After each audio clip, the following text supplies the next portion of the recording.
What's up, guys? Welcome back to my channel. We are continuing on with our 355 days of vlogging, and today is Tuesday, February 18th. So today is my niece's birthday. Happy birthday, Taylor. Forgive me if I ever miss if I miss someone's birthday. I know I feel like I keep saying that, but yeah.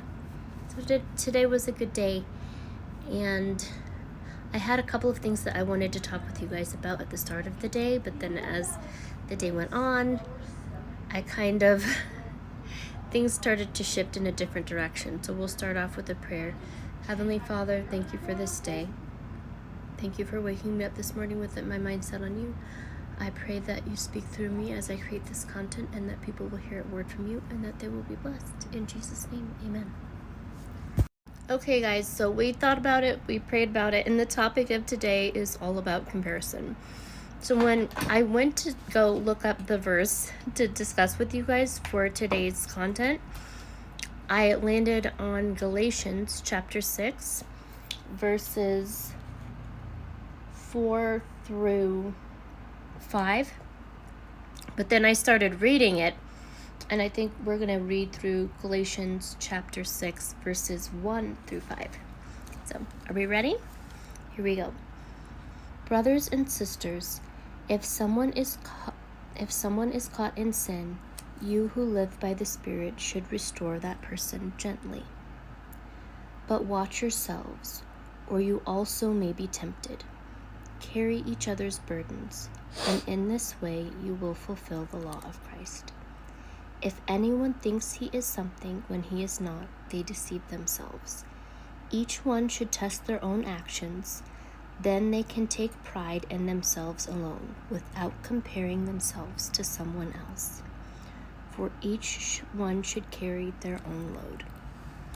So, in these verses, we are given permission to not worry about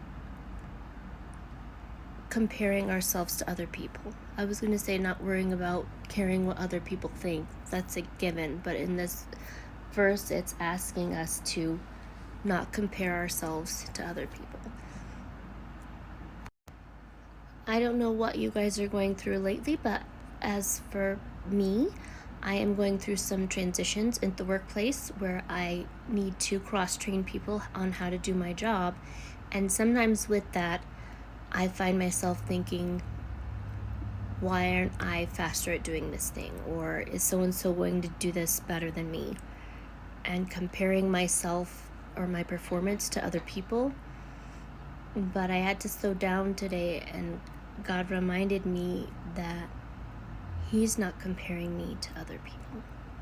Right? When Jesus decided that I love them, I'm going to sin, or I'm going to die on the cross for their sins, He wasn't comparing us to each other. That He loves us all equally, and to show myself that same grace. And then I had to start to unpack that for myself. Why was it important for me to compare myself to other people? And at the end of that was realizing that I was afraid of being judged. But if you can remember that when someone else is judging you, it's because they're also judging themselves. So to remember to show grace for that person as well, and to not beat yourself up over someone else's baggage that they're projecting onto you. Because 9 times out of 10, if you really have people in your inner circle who love you and care about you, they're not judging you. They're wanting to build you up. I love you guys. Please be kind to yourself and others. Thank you so much for watching, and I hope to see you in the next episode. Bye, guys.